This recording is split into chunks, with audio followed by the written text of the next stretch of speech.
Welcome to another video, and it's another new releases video. This time we're capturing a few of the highlights from September releases that I've been listening to recently. As I say, there might be one more before I do my best of the year, but let's press on anyway with this September video. Let's kick off then with Double Infinity by a band called Big Thief. I've got a few of their albums. Can't say I've got into any of them. They're very laid back indie type rock. It's their sixth. There are quite a lot of jazz elements on this album, and Adrienne Lenker's voice has a haunting flavour. She also released a solo record last year that many critics found very impressive listening to it, if that sounds clear. The sound here, her voice particularly has a haunting flavour, as I said. The sound's very loose and live with a degree of improvisation. Track 2, for example, Words, has a psych rock feel and features an electromechanical piano. Perhaps listeners can tell me what that is. There's additional listeners needed here, and each time I listen to it I actually get more enjoyment out of it. So there we have it, Double Infinity from Big Thief. Second feature here is an album by Christian Kingfish Ingram. It's called Hard Road. It's his third, but certainly the first that I'd heard by him. It's traditional blues, and there's a very sleek modern sound to it. Think of Stevie Ray Vaughan, yet it's pretty hot guitar wise. His solos are slick and laced with power. The track SSS includes a bit of wah-wah briefly, and so Hendrix comes to mind. However, he also has a wonderful soul voice, which is heard on the ballad Nothing But Your Love. My era of guitar heroes will warm to this combination: exquisite guitar and soulful voice. Yeah, I like this one. Third offering is Who Is the Sky. This is the latest album by David Byrne. 50 years in the music business now for David, and I've followed him right through since the raw beginnings of Talking Heads 77, and I love the man. And every new release has an expectation of new rhythmic sounds and more stories hidden in the lyrics. This is much the same, and I warmed to it fairly quickly. There's a lot of smart orchestral arrangements courtesy of Ghost Train Orchestra, and to get a picture of the lyrics, here's an extract from the Avant-Garde track. I saw a woman in a leotard. Now I'm not sure how I feel about the Avant-Garde. Now I like the idea of their politics too, but I'm not really sure if that means that it's good. I want to go there, yeah, I want to go there. And when we go there, you will observe it's a passionate life, it's ahead of a curve, it's deceptively weighty, profanity absurd. Well, it's whatever fits. It's the avant-garde, and it doesn't mean shit. Yeah. Again, only a few listens here, but I don't think you can go wrong with David Byrne. So Who Is the Sky is the name of this latest release. Next up is an album by Gruff Rhys called Dim Probs. Gruff Rhys, some of you might recall, was the main artist involved in Super Furry Animals, a band that I neglected, and to an extent I've neglected Gruff Rhys's solo career. I got a couple somewhere in the digital box. This is in fact his 9th solo.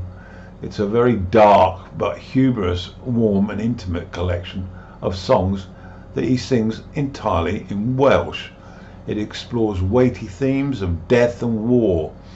The album combines acoustic folk with subtle synths, piano, drum machines, guitar and brass.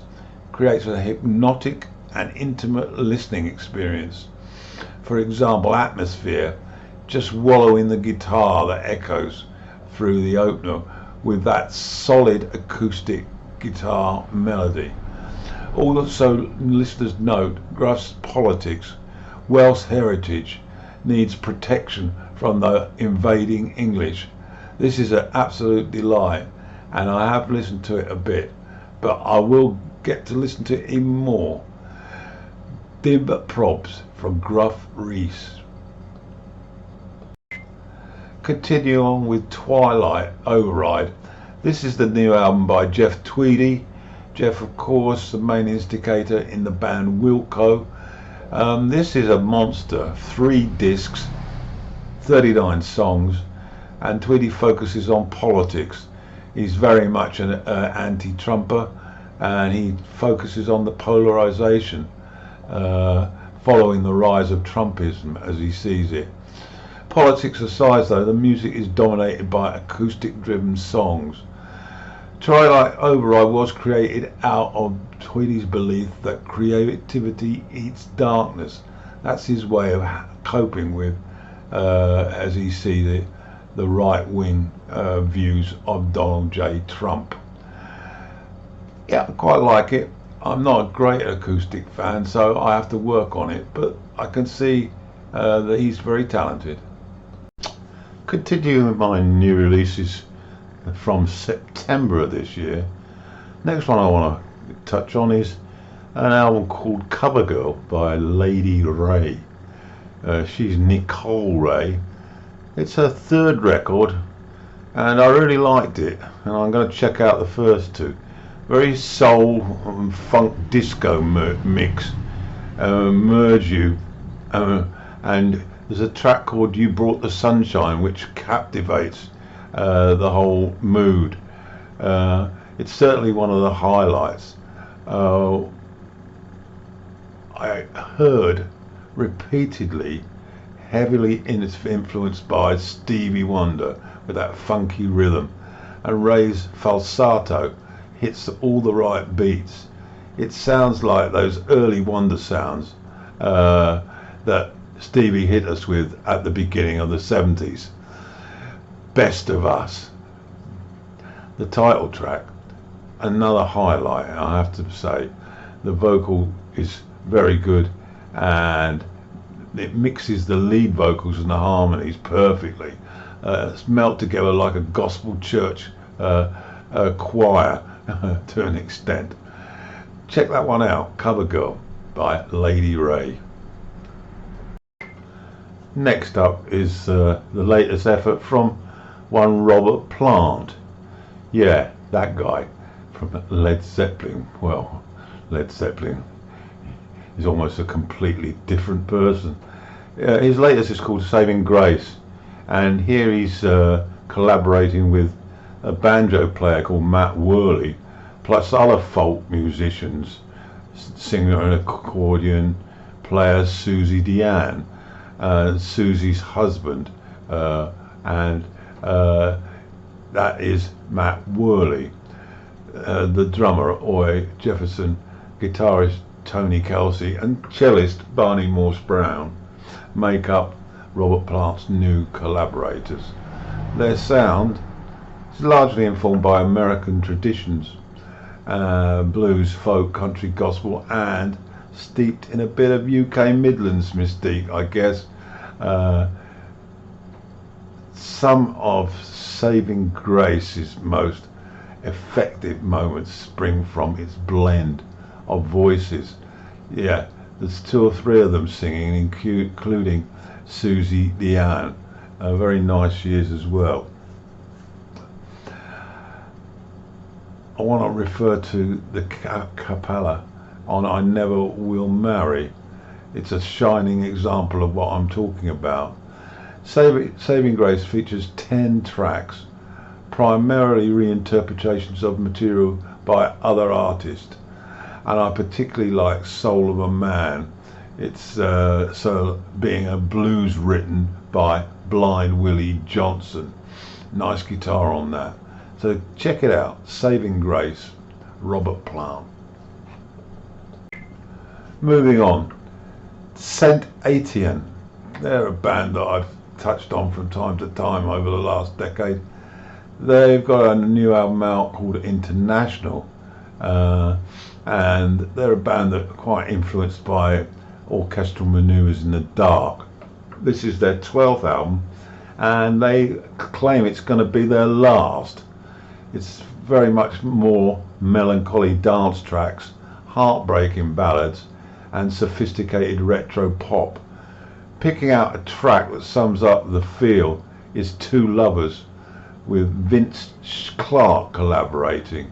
You probably remember him. He was the creator of The, who also had an album out last year. Why Are You Calling is also punchy, with great keyboards, very disco-like, and a tale about trying to restart a failed relationship. Think of Yazoo 20 years on, and you probably got near to what this album is all about. Moving on then, Antidepressants by the Britpop outfit Suede, although maybe it's not appropriate to call them Britpop now. They sort of reformed a handful of years back and released 4 or 5 albums, all pretty good stuff, and this is their 10th, and it keeps the momentum going. Abrasive post-punk angst is certainly what it is. Suede sound, not unlike the band that arrived in the 90s, just a little bit more unhappy with life, and one would not be mistaken to assume they are all in their 20s. Of course they aren't, they're now in their 50s. The title track hits at Joy Division and how drugs escape us to cope with life's challenge. Enable us. The lead guitar at times sounds like early U2 as well. It's a pretty competent album. Haven't listened to it much, and it needs a few more listens, I think. Antidepressants by Suede. Right, Rainy Sunday Afternoon by the Divine Comedy. I don't know much about this band, although I have got a handful of their albums. Never really got round to listening to them, although I know they're held in high esteem. This is their 13th, and it was financed by Neil Hannon, who's basically the innovator and creator of this band. His work on the soundtrack to the 2024 movie Wonka. It's packed with rich orchestral pop arrangements. Hammond's lyrics explore personal themes such as aging, mortality and loss, including the passing of his father and family relationships. Tracks that create a mood. The Heart is a Lonely... Trying to read my writing. Hunter is a nice ballad with tasteful guitar against the backdrop of those arrangements. I've only listened to it once and I was quite impressed, so I will probably get the time to listen to this and the rest of their back catalogue. Rainy Sunday Afternoon by the Divine Comedy. Right, there are a few more that I would like to have covered, but it's getting a bit long, this video. Just to complete this then, there is a nice album by Curtis Harding. I've got his albums, all of them so far. I think this is his 4th, called Departures and Arrivals. Very retro soul-like, but brought up to date. Check that one out. And then I've got Real Estate, The Wee Small Hours. I like this band as well, but they tend to really need quite a few listens. And the latest album by Nico Case, called Neon Grey Midnight Green. I think I've got that title right. And finally, I just want a nod to Hot Chip very sort of electronic hip sort of stuff. Joy in Repatriation, that's their latest.